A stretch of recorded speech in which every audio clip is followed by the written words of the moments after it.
Magandang tanghali Pilipinas, live tayo mula sa Pag-asa DOST at narito na ang latest sa lagay ng panahon sa oras na ito. Naglabas ng rainfall advisory ang Pag-asa kanina po yung 11:08 ng umaga. Nagkakaroon ng mga light to moderate with occasionally heavy rains na nakakaapekto ngayon sa ilang portion po yan ng Zamboanga City. Kasama din dyan ang Davao Oriental, Compostela Valley, Camiguin, Agusan del Norte, Agusan del Sur at kasama din po dyan ang Surigao del Norte pati na rin ang Surigao del Sur. Ayon sa Pag-asa, magtatagal po yan ng 1 hanggang 2 oras. Samantala, Intertropical Convergence Zone ang umiiral po ngayon na weather system sa ating bansa.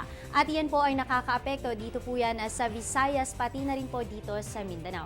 Kaya asahan po natin na magkakaroon ng mga mahihina hanggang sa katamtamang pag-ulan at pagkidlat pagkulog dito po yan sa Visayas pati na rin sa Mindanao at kasama din po dyan ang probinsya ng Palawan. Pero dito po sa atin sa Metro Manila pati na rin po sa natitira pang bahagi ng Luzon, makakaasa po tayo ng bahagya hanggang sa maulap na kalangitan na may kasama pa rin po yung isolated rain showers and thunderstorms. So mga kababayan, patuloy pa rin po ang reminder na magdala ng payong bilang pananggas sa mga pag-ulan ngayong Lunes. Samantala sa ating pagbabalik, alamin natin ang mga detalye tungkol sa naganap na lindol kanina. Abangan yan matapos ang isang paalala.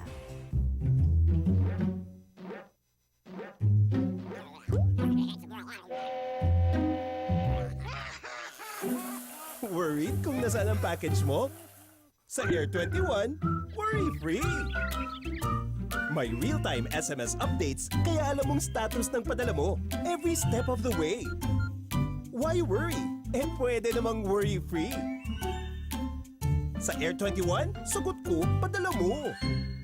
Mga kababayan, oras po natin 11:59 ng umaga ayon po yan sa Philippine Standard Time. Mga kababayan, nagkaroon po ng paglindol kaninang umaga at narito po ang ilang detalye tungkol dito. Nagkaroon ng pagyanig na may magnitude 4.1 na lindol kanina at naitala po ang epicentro nito sa layuyang 11 kilometers northwest po yan ng Mabalacat, Pampanga. At ito ay may lalim na 1 kilometro.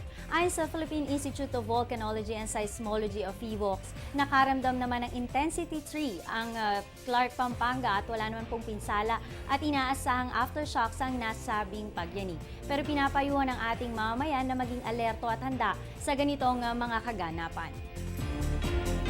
At iyan muna ang latest mula sa Pag-asa, manatiling nakatutok sa Panahon TV kung saan walang pinipiling panahon ang pagbibigay impormasyon.